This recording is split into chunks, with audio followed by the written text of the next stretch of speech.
Yo Mina, pertarungan Sarada, Mitsuki, Yodo, dan Araya melawan Ryu sudah dimulai. Sementara Konohamaru sedang dalam bahaya. Semua hal itu ada dalam Boruto To Blue Vortex chapter 19 yang akhirnya sudah tersebar di internet. Jadi tanpa lama-lama kita langsung masuk saja ke pembahasannya. Let's go! Cause I don't give a fuck what you say. Yeah, I'ma do shit my way. So you can go kick rocks, I'ma stack bricks up, build what I want to make.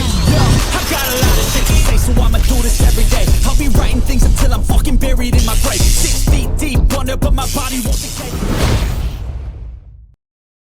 Sampul halaman chapter 19 kali ini menampilkan Moigi Kazamatsuri. Di sana ada sebuah catatan yang berbunyi, dalam tidur bayangan itu menyala. Sementara judul chapter 19 ini sendiri adalah Konohamaru-chan. Chapter kali ini diawali dari kilas balik sebelum Shinki menjadi Shinju. Saat itu Shinki menanamkan cakranya pada pedang milik Araya. Shinki berkata, ini sudah cukup, sekarang ambillah. Araya cukup terkejut melihatnya. Dia berkata, ini? Lalu Shinki menjelaskan dengan berkata, aku sudah memasukkan cakraku ke dalam pedang itu. Jika kau menggabungkannya dengan teknik pedang pelepasan anginmu, kau seharusnya bisa memanipulasi pasir besi sampai batas tertentu. Sama seperti yang kulakukan. Lalu Araya berkata, apakah ini tidak apa-apa? Walau kau akan kehilangan kesempatan menang saat bertarung melawanku. Shinki berkata, jangan bicara omong kosong. Sebaliknya, itu adalah tantangan yang sempurna. Araya tersenyum lalu memasukkan pedangnya sambil berkata, kau meremehkanku. Setelah itu Shinki melihat Gaara dan Kankuro sedang berbicara dengan Yodo. Shinki berkata, semua ini kulakukan untuk melindungi ayah. Karena itulah,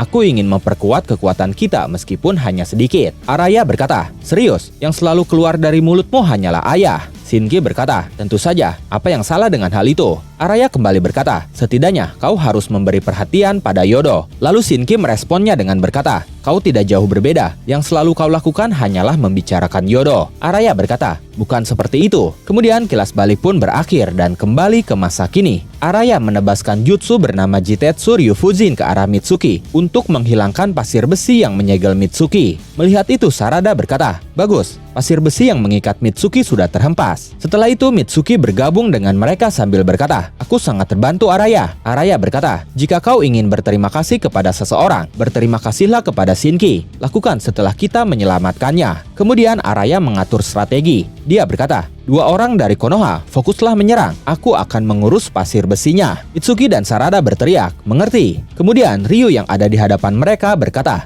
itu kepercayaan diri yang serius ya. Kau benar-benar meremehkanku, benar kan? Lalu setelah mengatakan itu dengan cepat, Ryu melepaskan pasir besinya ke arah mereka berempat. Tapi dengan pedangnya, Araya menebas-nebas pasir besi itu hingga pasir besi itu menghilang. Tapi tidak hanya dari depan saja. Ternyata pasir besi itu pun muncul dari samping. Hanya saja Yodo menyadarinya. Yodo berkata, pasir besinya datang, arah jam 7. Dan Araya langsung menebas pasir besi itu menggunakan pedangnya. Melihat itu Ryu berkata, begitu ya? Sepertinya tadi bukan hanya kata-kata saja. Setelah itu Sarada berlari ke arah Ryu, lalu melepaskan Katon Gokakyu no Jutsu tepat di hadapan Ryu. Tapi Ryu dengan mudah menahan bola api Sarada itu menggunakan pasir besinya. Memanfaatkan kelengahan Ryu, Mitsuki menyerang dan menahan Ryu menggunakan ular yang muncul dari bawah tanah di belakang Ryu. Mitsuki saat itu sudah menggunakan Sage modenya, dan Mitsuki langsung menggunakan ular lainnya untuk menyerang Ryu yang saat itu tidak bisa bergerak. Tubuh Ryu pun seketika hancur lebur menjadi butiran-butiran kecil pasir besi. Yodo yang melihatnya berkata, apakah kita berhasil? Tapi Mitsuki menyadari sesuatu. Mitsuki berkata, tidak, dia berubah menjadi debu dan menghindari serangan itu. Jadi dia bisa mengubah dirinya sendiri menjadi pasir besi juga ya? Araya berkata, hati-hati, dia akan mengendalikan kita lagi. Setelah itu Yodo memberitahu kemungkinan lokasi Ryu. Dia berkata, semuanya dengarkan, arah jam 2, samar-samar, tapi ada suara gesekan antar pasir. Mendengar itu Araya berkata, kemungkinan besar dia ada di sana, serahkan saja padaku. Setelah itu Araya mengarahkan pedangnya ke arah jam 2, sesuai informasi Yodo. Lalu dia mengeluarkan jutsu Jitetsu Ryufuzin lagi. Tapi kali ini bukan menghempaskan pasir besi, tapi dia perlahan mengumpulkan pasir besi hingga akhirnya tubuh Ryu kembali terbentuk. Ryu sangat terkejut melihatnya. Dia berkata, dia bisa mengumpulkan pasir besi juga. Setelah tubuh Ryu kembali muncul sepenuhnya, Araya berteriak, sekarang serang. Tanpa pikir panjang, Mitsuki langsung menyerang Ryu menggunakan ularnya lagi. Dan kali ini berhasil mengenai tubuh Ryu dengan telak. Terlihat 3 ular menyerang Ryu secara bersamaan. 1 ular menggigit bagian bahu, 1 ular bagian pinggang, dan 1 ular lagi bagian perut. Ryu pun terlihat mengerang kesakitan, tapi kemudian dia mengubah tubuhnya lagi menjadi pasir besi.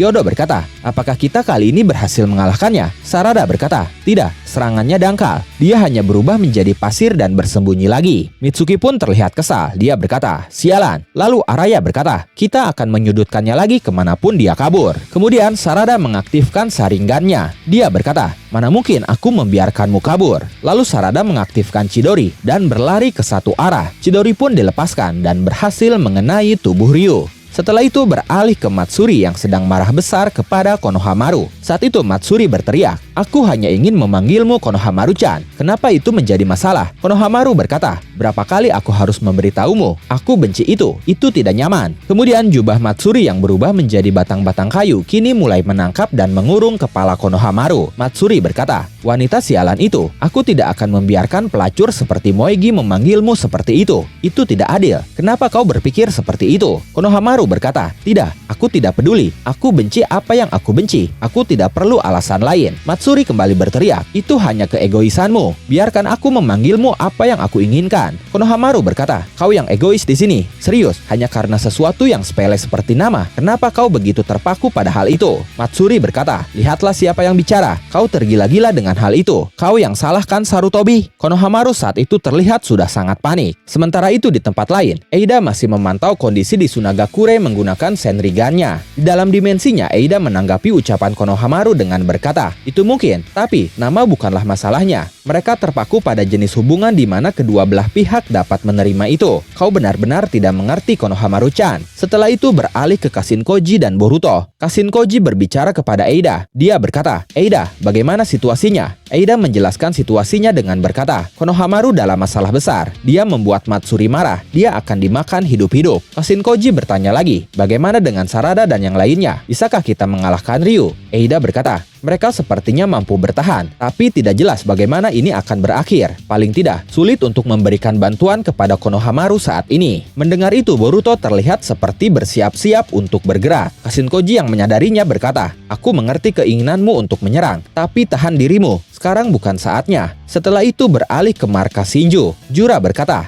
makhluk hidup, sesuka hati mereka didorong murni oleh naluri. Mereka idealnya berubah dengan tujuan yang dinamakan evolusi. Tapi manusia, karena sifat sosial mereka, mengikat diri mereka dengan batasan yang dikenal sebagai akal. Dan itu mengaburkan naluri yang mencari evolusi. Melalui perolehan kecerdasan, mereka, manusia, dibebani dengan masalah-masalah fatal. Tidak seperti makhluk hidup lain yang tetap setia pada naluri mereka. Sebagai makhluk hidup, manusia membawa kekurangan yang fatal. Mamushi berkata, begitu ya, sungguh itu hal yang menyedihkan. Tapi itu tidak ada hubungannya dengan kita. Jura kembali berkata, kau tidak bisa mengatakannya dengan pasti. Kerugian yang ditimbulkan oleh kecerdasan tidak terbatas pada ini saja. Itu juga berlaku bagi mereka dan kita, Shinju. Konsep yang membawa resiko dan membawa masalah serius. Konsep itu disebut cinta. Setelah itu kembali ke Matsuri. Matsuri masih sangat marah. Dia kembali berteriak, kepalaku penuh dengan pikiran tentangmu. Aku tidak bisa tetap waras. Kenapa aku harus merasa seperti ini? Ini sangat menyakitkan. Ini membuatku sangat kesal. Konohamaru berkata, tenanglah. Tapi Matsuri kembali berkata, itu benar. Itulah alasannya. Jika aku melahapmu, perasaan menyakitkan ini, aku tidak akan pernah merasakannya lagi, bukan? Kembali ke markas Shinju. Jura berkata lagi, anggota Inoshikacho semuanya adalah shinobi yang hebat, tapi mereka lebih mengutamakan nyawa individu daripada bahaya bagi tim. Sungguh mengherankan betapa bodohnya keputusan itu, meskipun mereka semua menyadarinya. Di antara mereka, pikiran klan Yamanaka sangat ceroboh. Akibatnya, mereka kehilangan nyawa mereka dengan sia-sia. Di sisi lain, semua rangkaian tindakan bodoh ini berasal dari cinta yang sudah mendistorsi pikiran mereka.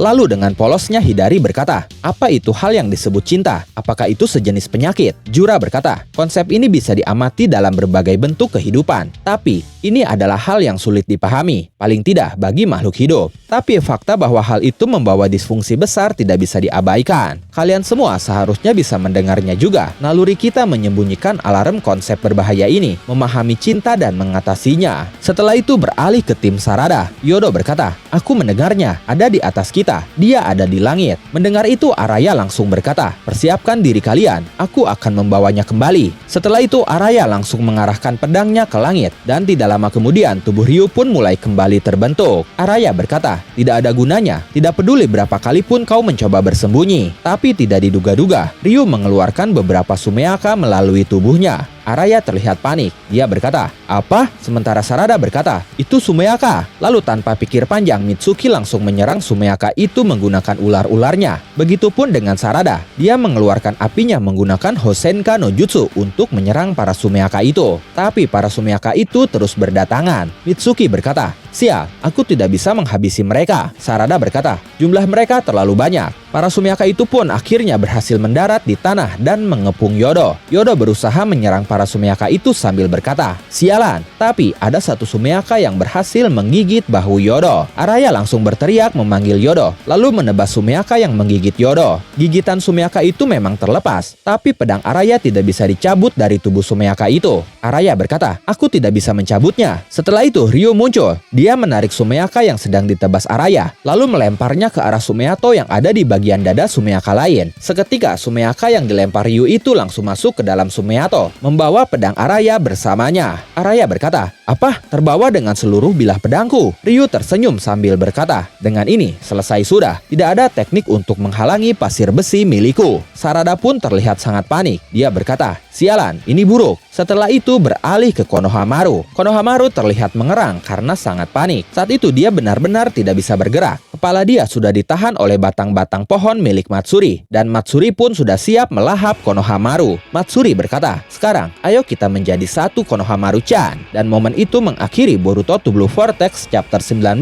kali ini. Bagaimana menurut kalian tentang chapter kali ini? Silahkan tulis dan diskusikan pendapat, asumsi, spekulasi, dan teori kalian di kolom komentar. Oke, terima kasih sudah menonton video ini sampai akhir. Mohon maaf jika ada kesalahan dalam narasi maupun dalam terjemahan dan penyebutan istilah asing. Tetap nantikan konten Boruto dan konten menarik lainnya hanya di Animangatik. Sekali lagi terima kasih dan sampai jumpa di video selanjutnya. アニマンガってバイブスを感じてアニメの魔法一緒に乗ろう漫画のページがめくれて生き生きと旅に参加して私たちと共に